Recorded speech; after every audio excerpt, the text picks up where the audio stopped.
அஸ்ஸலாமு அலைக்கும். அல்ஹம்துலில்லாஹ். எல்லாரும் எப்படி இருக்கீங்க? இன்னைக்கு நம்ம வீட்டு காதரி எஸ்எம் கிச்சனில் நம்ம பார்க்க போகிற ரெசிபி பருப்பு உருண்டை குழம்பு. யாருக்கெல்லாம் இந்த குழம்பு ரொம்ப பிடிக்கும்னு சொல்லுங்கள். சட்டுன்னு செய்யக்கூடிய ஒரு ஈஸியான ரெசிபி.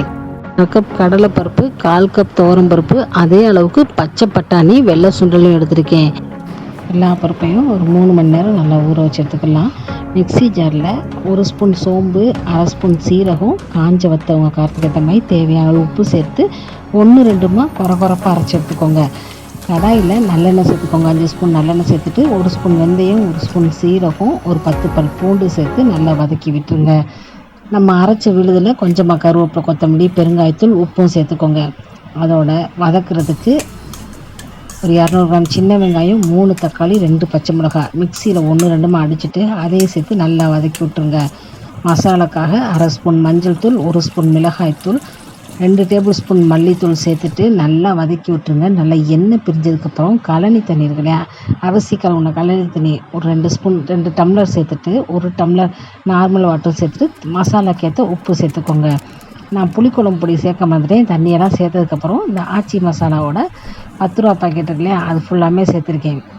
சேர்த்துட்டு நல்லா கிளறி விடுங்க. மசாலா கொதிக்கிறவங்களாட்டியும் இந்த வடைக்கு பெருங்காயத்தூள் கண்டிப்பாக சேர்த்துக்கோங்க. அது கூடவே ஒரு 10 சின்ன வெங்காயத்தை பொடிசாக கட் பண்ணி சேர்த்துருக்கேன். சேர்த்துட்டு நல்லா கையாலே நல்லா பிசைஞ்சிட்டு இது போல் உருண்டைகளாட்டம் நல்லா பிடிச்சி எடுத்துக்கோங்க.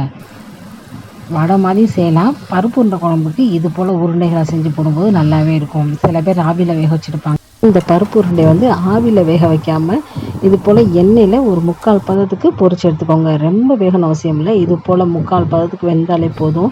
நம்ம குழம்புல போடையில் நல்லாவே இருக்கும். இது போல் நல்லா பொன்னிறமாக வேக வச்சு எடுத்துக்கோங்க. இது வேகிறதுக்கு ஒரு 3-5 நிமிஷம் தான் ஆகும். சிம் ஃப்ளேம்லேயே வச்சு நல்லா வேக விட்டுடுங்க. வெந்ததுக்கப்புறம் குழம்பு நல்லா கொதித்ததுக்கப்புறம் குழம்புமே ஒரு 10 நிமிஷம் அந்த மசாலா வடை போக நல்லா கொதிக்க விட்டுருங்க. கொதித்ததுக்கப்புறம் இந்த பருப்பு உருண்டைகளை சேர்த்துட்டு எண்ணெயில் பொரிச்சு எடுத்தோம் இல்லையா, அந்த பருப்பு உருண்டைகளை சேர்த்துட்டு தேங்காய் பால் எடுத்து வச்சுருக்கேன். அது 1 டம்ளர் சேர்த்துருக்கேன். தேங்காய் அரைச்ச விழுதாகவும் சேர்க்கலாம். நான் இன்றைக்கி தேங்காய் பால் தான் சேர்த்துருக்கேன். இதில் லெமனும் சேர்க்கலை, புளி சேர்க்கலை. ஆனால் இந்த குழம்பு நல்லா டிஃப்ரெண்ட்டாக சூப்பராக இருக்கும். இது குருமா குழம்பா நம்ம மட்டன் மசாலா சேர்த்துருப்போம். புளிக்குழம்பு பொடி சேர்த்தனால நல்லாயிருக்கும். நல்லா இட்லி, தோசை, சுட சுட சோறோடு ஊற்றி சாப்பிட்றதுக்கு அவ்வளோ சூப்பராக இருக்கும். நீங்கள் கருப்பு சுண்டல், பாசி பயிர் கூட சேர்த்து பண்ணலாம். எப்பயும் ஒரே மாதிரி பருப்பு உருண்டை குழம்பு பண்ணுறதுக்கு இது போல் ஒரு தடவை செஞ்சு பாருங்கள். இன்ஷா அல்லாஹ் எப்படி இருந்துச்சுன்னு சொல்லுங்கள். இன்னொரு வீடியோவில் பார்க்கலாம். அஸ்ஸலாமு அலைக்கும்.